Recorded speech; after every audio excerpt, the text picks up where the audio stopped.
प्रश्नावली 4.5 question number 1। प्रश्न दिया है एक संख्या तथा उसके व्युत्क्रम का योगफल 2/9/10 है, तो वह संख्या ज्ञात कीजिए। यानी वह संख्या हमको मालूम करना है, जो वह संख्या और उसके व्युत्क्रम को जोड़ देते हैं तो 2/9/10 के बराबर आता है। तो यह आपका अब सॉल्यूशन होता है। मान के चलते हैं, माना कि वह संख्या यक्स होगी। मान के चले कि वह संख्या यक्स होगी। अब संख्या का व्युत्क्रम अर्थात यक्स का व्युत्क्रम, तो यक्स का व्युत्क्रम, व्युत्क्रम का मतलब इसका अपोजिट उल्टा 1/x होता है। अब ये संख्या और इसके व्युत्क्रम का योग दिया है 2/9/10। तो अब प्रश्न के अनुसार चलते हैं। प्रश्नानुसार प्रश्न कह रहा है यह संख्या और संख्या का व्युत्क्रम का योग 2/9/10 है। अब x में 1/x को जोड़ना है। x का x में मल्टीप्लाई करके 1 को जोड़ेंगे। x में x का मल्टीप्लाई करते हैं x² plus 1/x equal to 10 दूना 20 और 9 29/10 होता है। अब तिर्यक मल्टीप्लाई करते हैं।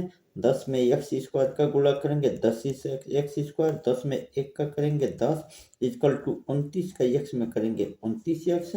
अब x को लाते हैं LHS की तरफ, तो 10x² माइनस 29x प्लस 10 और शेष में कुछ नहीं बचता है, शेष 0 के बराबर कर देते हैं।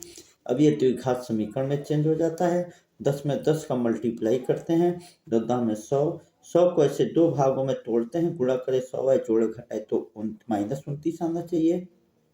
यह चेंज हो जाता है 25 और 4 में। 25 में 4 का गुणा करते हैं 100 होता है, और -25 -4 को तोड़ेंगे तो यह 29 भी आता है। तो यह टूट गया 10x² minus 25x minus 4x और प्लस 10 इक्वल टू 0। अर्थात अब 10 और 25 में कॉमन देखते हैं तो 5 ऐसा अंक है जो दोनों के टेबल में आता है, तो 5x कॉमन लेंगे तो 5 दूना 10, 2x माइनस 5 हो जाता है। और यहाँ माइनस का चिन्ह है, माइनस कॉमन लेते हैं। 2 और 10 में 2 और 4 और 10 में 2 कॉमन है, तो 2 कॉमन लेंगे तो 2x माइनस 5 होता है इक्वल टू 0। अब दोनों ब्रैकेट में सेम है, इन दोनों में से एक ब्रैकेट को यहाँ नोट कर लेते हैं, और दूसरे में जो पहले और दूसरे में कॉमन लिए हैं 5x - 2 उसको एक ब्रैकेट में लिख लेते हैं।